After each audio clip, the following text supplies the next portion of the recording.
The sterile metallic walls of the research vessel Sci-Fi hummed around me as I stood before the Intergalactic Council, my heart racing with a mix of anticipation and anxiety. I had spent years studying the vast array of alien species out there, but today, I was about to present my most controversial findings yet. The council chamber, a grand hall filled with representatives from the most advanced civilizations in the galaxy, was steeped in a palpable tension. "Esteemed members of the council," I began, my voice steady despite the weight of their gazes. "I stand before you to discuss a matter of utmost importance regarding the species commonly referred to as Earthlings, or Deathworlders as they are often labeled." Commander Jax Theron, a security officer whose reputation for skepticism preceded him, leaned back in his chair, arms crossed over his chest. "Deathworlders? You mean those fragile creatures who can barely survive in their own environment?"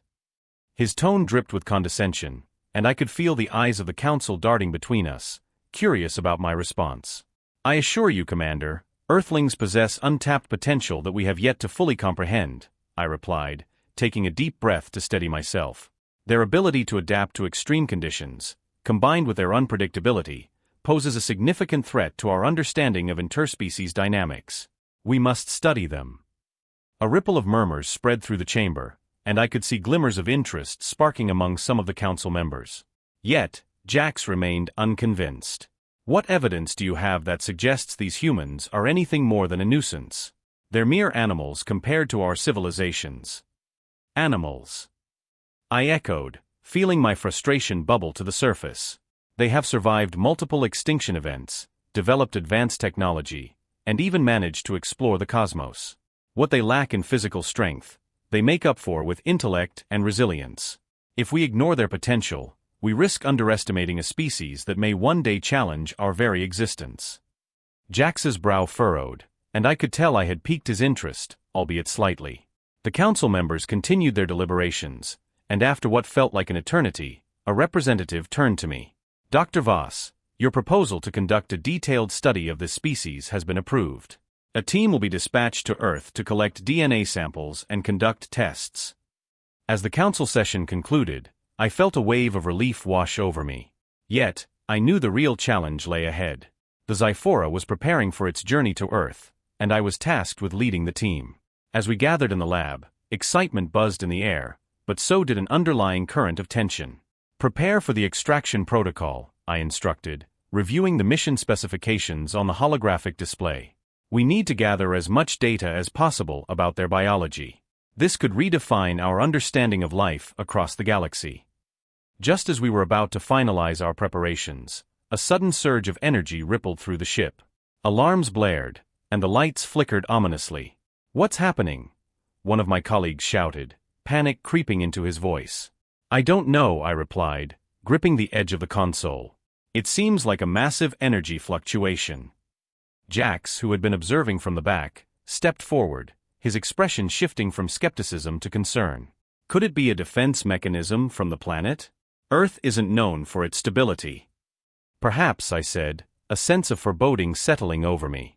"This could be a sign of the extraordinary resilience of Earth's environment. We must proceed with caution." As the crew worked to stabilize the ship, I couldn't shake the feeling that something significant awaited us on Earth. The energy surge had served as a stark reminder that beneath the surface of what we perceived as a weak and insignificant species lay a world full of surprises. Finally, after what felt like an eternity, the Sci-Fi broke through the atmosphere, descending into a lush, remote forest. The visuals on the display were breathtaking, but I knew the real adventure was just beginning. As we prepared to disembark, I felt a mix of exhilaration and apprehension. "Remember," I reminded the team, "we're here to learn. Approach with respect. We need to understand them, not just analyze them." As the hatch opened, the earthy scent of the forest enveloped me. The vibrant greens and the sounds of wildlife were overwhelming, and I couldn't help but feel a sense of wonder. But before I could fully absorb my surroundings, we spotted movement, a figure emerging from the trees. "Who goes there?" a voice called out, sharp and commanding. It was a human, standing tall and confident, and I realized in that moment that we were no longer the only ones with the element of surprise. In the sterile environment of the Sci-Fi's lab, I felt the weight of countless eyes upon me. I was strapped to a metallic table, the cool surface pressing against my back, as the alien scientists prepared for the first test. Dr. Alara Voss stood at the forefront, her violet eyes gleaming with a mixture of curiosity and determination. "Today, we will explore the limits of your biology, Ethan Cole," she stated, her voice steady yet tinged with excitement. "Prepare for exposure to extreme conditions." I swallowed hard, feeling the adrenaline kick in. "What kind of conditions are we talking about?"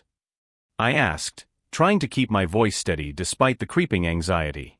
"Extreme temperature variations and atmospheric changes," she replied, gesturing to the control panel where various settings blinked ominously.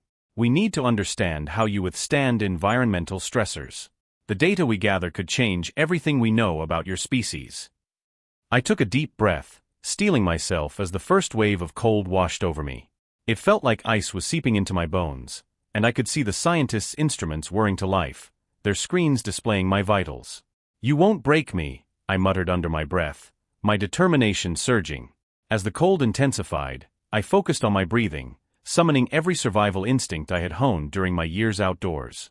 Suddenly, the cold shifted, replaced by a searing heat. I gasped, my skin prickling, but instead of succumbing, I felt an unexpected surge of energy. "Fascinating," Dr. Voss mused, her gaze glued to the readings.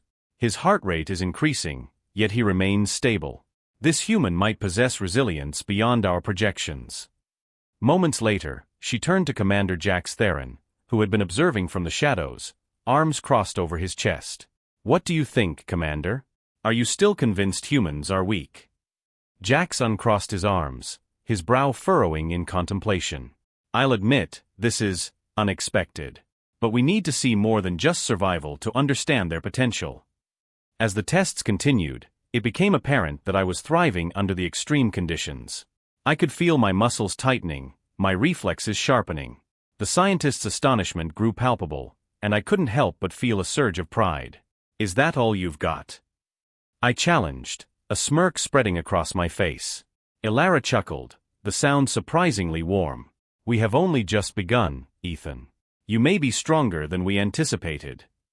Hours passed, each test revealing more about my abilities, and I could sense a shift in the atmosphere. The skepticism in Jax's eyes was fading, replaced by intrigue. After one particularly grueling session, I lay panting on the table, beads of sweat dotting my forehead. "What now?" I rasped. Dr. Voss approached, her expression serious. "We've observed extraordinary resilience in you, but it's not just you. Other humans we've captured are showing similar traits. We need to discuss the implications of these findings." I blinked, trying to process her words. "You mean, I'm not special? There are more like me." "Indeed," Jax interjected, his voice low. "If this is true, humanity could be more formidable than we believed." The conversation shifted from scientific inquiry to philosophical implications, each of us grappling with the reality that humans were anything but fragile. I felt an odd sense of camaraderie with Jax as he began to voice concerns about the morality of our situation. "What we're doing here, it feels wrong," he admitted, glancing at Ilara. "We're treating them like lab rats." Ilara sighed, her expression conflicted. "I understand your concerns, Jax. But our mission is critical. We must assess the threat they pose." Before she could finish, the lights flickered and the lab plunged into darkness. A low hum resonated through the ship, stirring panic among the scientists. "What the hell is going on?" Jax demanded, pulling out his communicator. "Power failure," Ilara replied, her voice tense. "Lockdown procedures should be activated." But I saw my opportunity. With their attention diverted, I quickly unstrapped myself from the table, adrenaline coursing through me. "Time to leave," I muttered, slipping into the shadows of the lab. I navigated through the darkened hallways, my heart racing. As I darted past alien technology, I couldn't help but marvel at the intricate designs. I paused to examine a glowing panel, a surge of energy pulsing within it. I pressed a button, and a holographic map of the ship illuminated before me, revealing corridors and control rooms. Jax's voice echoed behind me, "Ethan. Where are you?" I turned, my mind racing. This was my chance to escape, but I hesitated. I had grown to respect Jax, and part of me wondered if I could convince him to join me. "I'm getting out of here, Jax. You should come with me." He stepped into view, his expression torn. "You don't understand the implications of what you're doing. If you escape, They'll hunt you down. Better than being a test subject, I shot back, feeling the heat of the moment. I've seen enough to know we can fight back. He hesitated for a heartbeat longer, indecision flickering in his eyes. I could see he was grappling with loyalty to his mission versus the burgeoning respect for what I represented. I can't just let you go without a fight, he finally said. Then help me, I urged, my voice low. We can find a way to turn the tables on them. Just then, a series of alarms blared, bright red lights flashing in the corridor. The moment of hesitation snapped, and I knew I had to act fast. There's no time, Jax. I pressed, glancing back at the approaching footsteps. With a reluctant nod, he stepped closer. All right, let's find a way out. Together, we darted deeper into the ship, a newfound alliance forming amid the chaos. As I stood in the dimly lit lab aboard the Zyphora, my heart raced with a mix of determination and anxiety. Dr. Ilara Voss was pacing back and forth, her brilliant mind already devising a plan to recapture Ethan. I could see the flicker of worry in her eyes, mingled with excitement. He's a variable we didn't account for, she muttered, glancing at the screen filled with data from the escape. We need to understand what he found. That alien technology must be analyzed immediately. Are you sure it's wise to focus on him, Ilara? Commander Jax Theron interjected, crossing his arms. We should consider the implications of releasing him. He's proven himself to be dangerously resourceful. Resourceful? He's a human, she snapped, her tone sharper than usual. And humans, as we've seen, have the potential to be unpredictable. We must act swiftly before he can rally more of the others. Meanwhile, in the holding quarters, I was busy gathering the other human captives. The air was thick with tension as I explained the situation. Listen up, everyone, I began, my voice steady despite the chaos around us. We don't have much time. I overheard the aliens talking about their technology, and they're vulnerable right now. If we work together, we can get out of here. A murmur of disbelief spread among them. How do you know we can trust you? A young woman asked, her arms crossed defensively. Because I've been where you are, I replied, my gaze firm. I've survived worse. If we want to see our families again, we need to act. They underestimate us. Let's use that to our advantage. I explained the layout of the ship as best as I could remember. I could sense their apprehension beginning to wane, replaced by a flicker of hope. We have to make our move when they least expect it. Follow my lead, and keep quiet. Back in the lab, Ilara and Jax were deep in discussion. We need to track his movements, Jax insisted. If we can pinpoint where he's headed, we can intercept him before he gathers the others. Ilara nodded, her eyes suddenly lighting up with a realization. The telepathic resonance we've detected in humans might be our key. If we can amplify it using the ship systems, we might be able to find him. Are you suggesting we use him as bait? Jax asked, skepticism lacing his voice. Not bait, a bridge, she clarified. We can harness those abilities to locate him and assess the potential threat. It's not just about capturing him anymore, it's about understanding the depths of what we're dealing with. With the clock ticking, I rallied my fellow captives to finalize our escape plan. We need to reach the engine room, I instructed, urgency fueling my words. If we can disable the ship systems, we can create a distraction and get out of here. Right, but how do we get past the guards? A burly man in the back asked, his brow furrowed. Simple, I said, a grin creeping onto my face. We use what they don't expect, stealth. We can use the ventilation shafts. I caught a glimpse of them when I was wandering around. I know it sounds risky, but it's our best shot. As we plotted our course, I could feel the adrenaline surging through my veins. The air was thick with the scent of metal and machinery, a stark reminder of where we were. We waited for the right moment, hearts pounding in sync with the ship's mechanical hum. Suddenly, the lights flickered, and alarms blared throughout the ship. What the hell? I exclaimed, the others jumping to their feet. This is our chance. Move. We rushed toward the exit, adrenaline pushing us forward as the alarms echoed behind us. I led the way, my heart pounding louder than the sirens. We ducked into the ventilation shaft, scrambling through the narrow passageways. Ethan. Jax's voice suddenly cut through the chaos, startling me. He appeared around the corner, his expression conflicted. What the hell are you doing? Trying to escape. I shot back. What are you doing here? You're supposed to be on their side. I've changed my mind, he said, glancing over his shoulder as if expecting someone to follow. I can help you.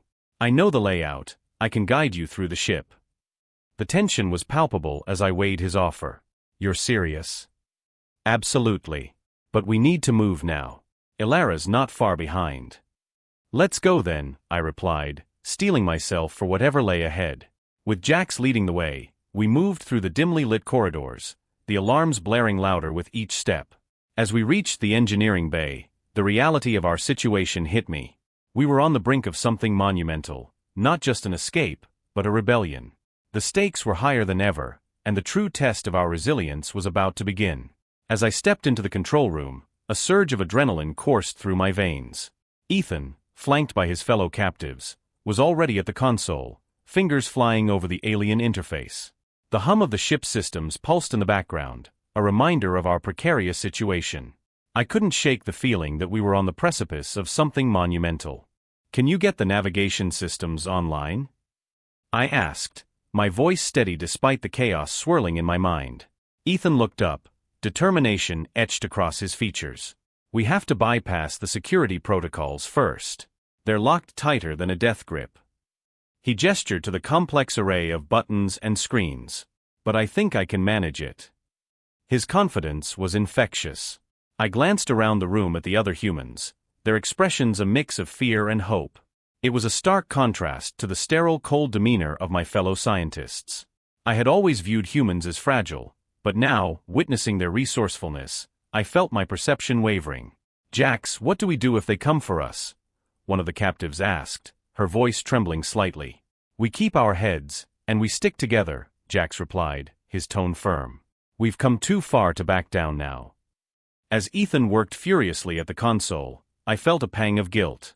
This was a moment of triumph, yet here I was, torn between my fascination for the human spirit and my loyalty to the Council. I had always believed in the importance of ethical science, yet the line was becoming increasingly blurred. Suddenly, alarms blared throughout the ship, red lights flashing ominously. We've triggered the defense systems. Ethan shouted, his voice rising above the cacophony. We need to move now. Everyone, get to the back. Jax commanded, his authority radiating through the room. Ethan, can you override the defense protocols? I'll try. Ethan's fingers danced across the screen, sweat beading on his forehead.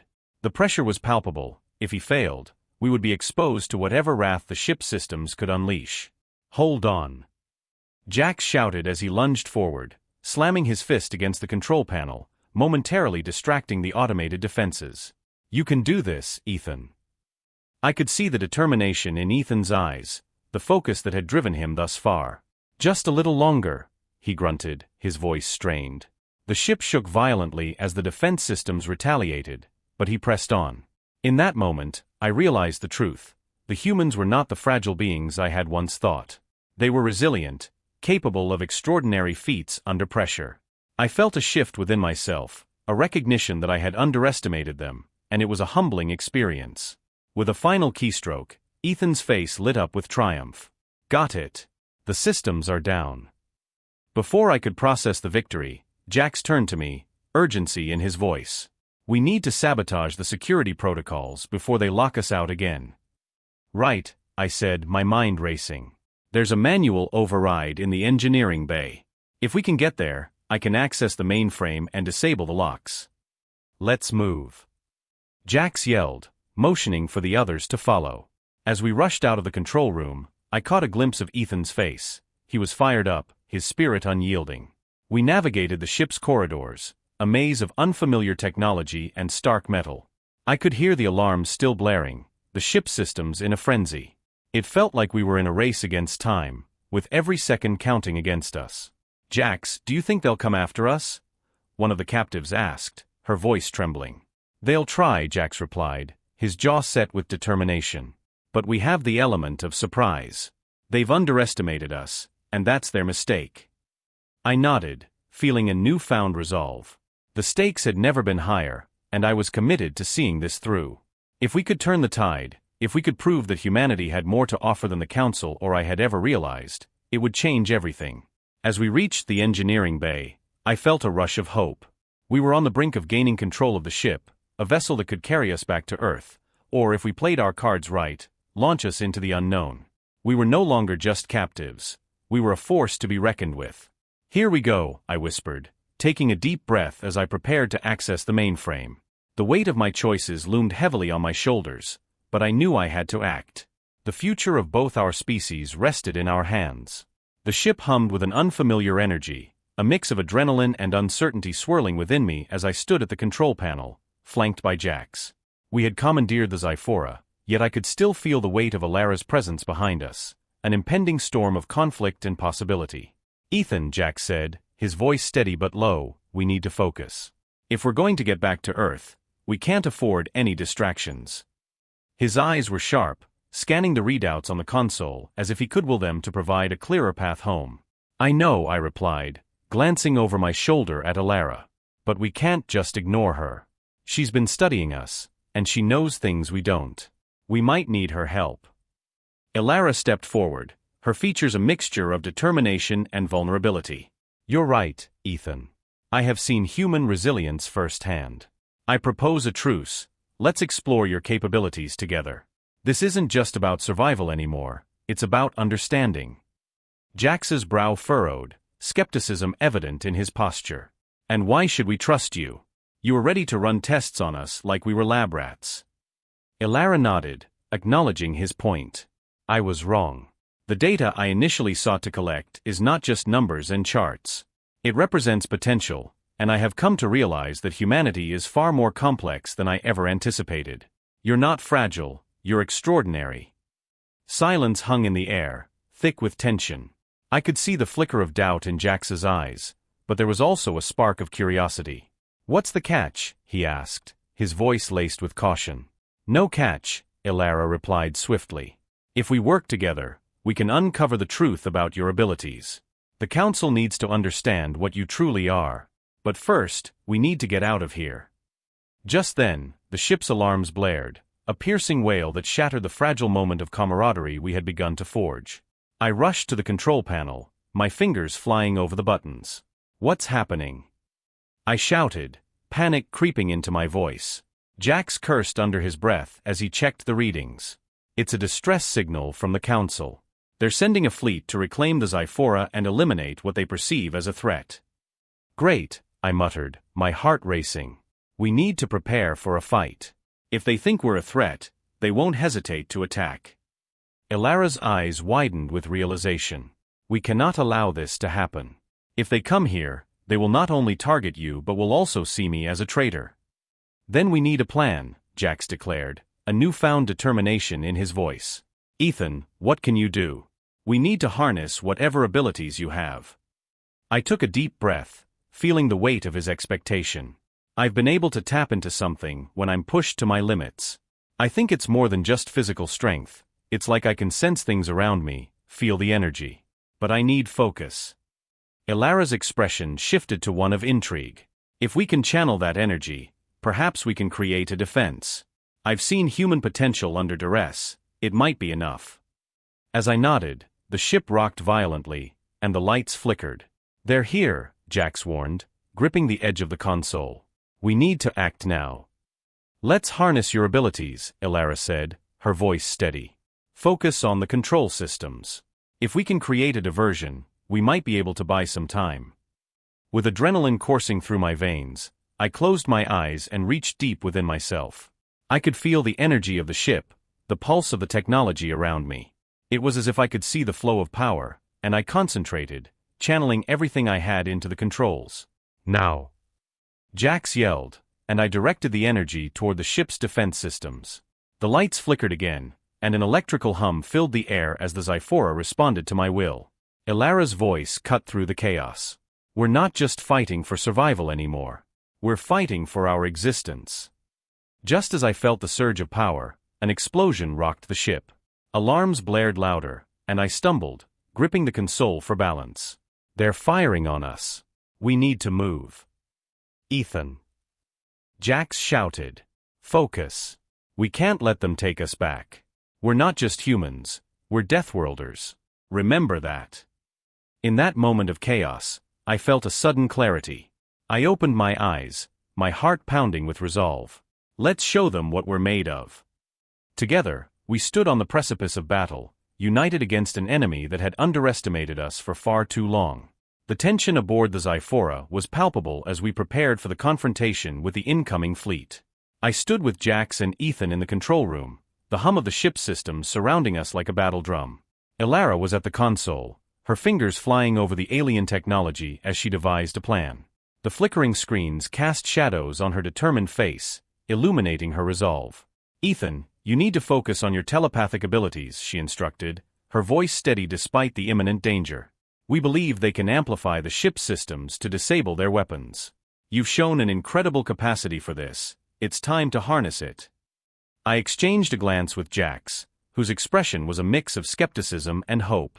"You really think that will work?" he asked, tension threading his voice. Elara nodded, her emerald eyes gleaming with a fierce intensity. "If we combine your abilities with the ship's technology, we might just have a chance. But it requires complete focus from both of you." Ethan took a deep breath, steeling himself. "Then let's do this. I've faced worse odds surviving back on Earth." He stepped closer to the console, the weight of our situation hanging in the air. As the countdown to the fleet's arrival ticked down, I felt my heart race. I had once been a loyal soldier, and now here I was, prepared to betray everything I once believed for a cause I had just begun to understand. "I'll hold them off," I declared, feeling a surge of adrenaline. "Once you're ready, I'll distract them. Just be quick." Jax shook his head, a hint of panic in his voice. "No, you can't. You'll—" "I can't let them take you," I interrupted, my voice firm. "If they capture us, it's over. I'll buy you as much time as I can." Elara's gaze softened. "We will not let your sacrifice be in vain, Jax. We will succeed. You'll see." With that, I took a deep breath and moved to the airlock, ready to face my former commander. The ship shook slightly as the fleet drew near. I could see their ships glinting in the distance, like predators circling their prey. I activated the communication system, broadcasting a message on an open channel. "This is Commander Jax Theron of the Xiphora. We are not your enemy. Stand down, or you will face the consequences." The response was immediate, a barrage of static followed by a cold, familiar voice. "Theron, you have betrayed your duty. Prepare to be subdued." It was Commander Ral, a man I had once respected. "Not today," I said, my voice steady. I turned and ran back to Elara and Ethan, who were ready. "It's time." As Ethan closed his eyes, focusing on the energy flowing around us, I could feel the air crackle with tension. "On my mark," Elara instructed, her hands hovering over the console, ready to execute the plan. 3, 2, 1, now." Ethan's mind reached out, connecting with the ship's systems. I could see the lights flickering in response, the energy shifting. The fleet's weapons powered up, but we were ready. "Now!" Elara shouted.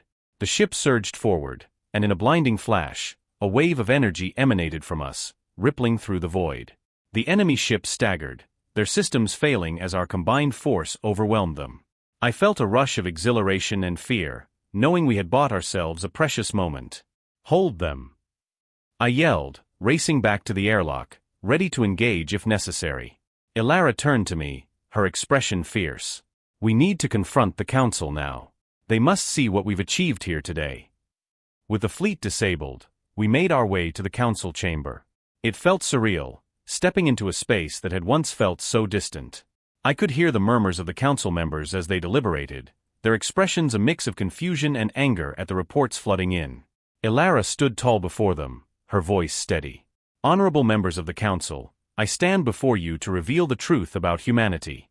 We have underestimated them. They possess abilities that challenge the very fabric of our understanding. Rather than threats, they are potential allies."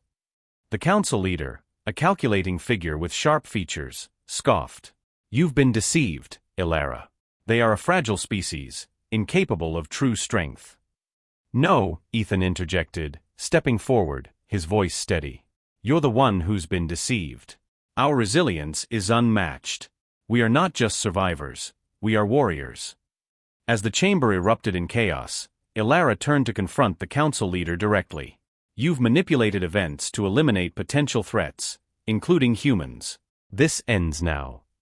In a final act of defiance, the council leader attempted to rally support, but the tide had turned. The truth was out, and the council would have to face the consequences of their actions. As the council members debated, I felt a sense of unity with Ethan and Alara. We had done the impossible.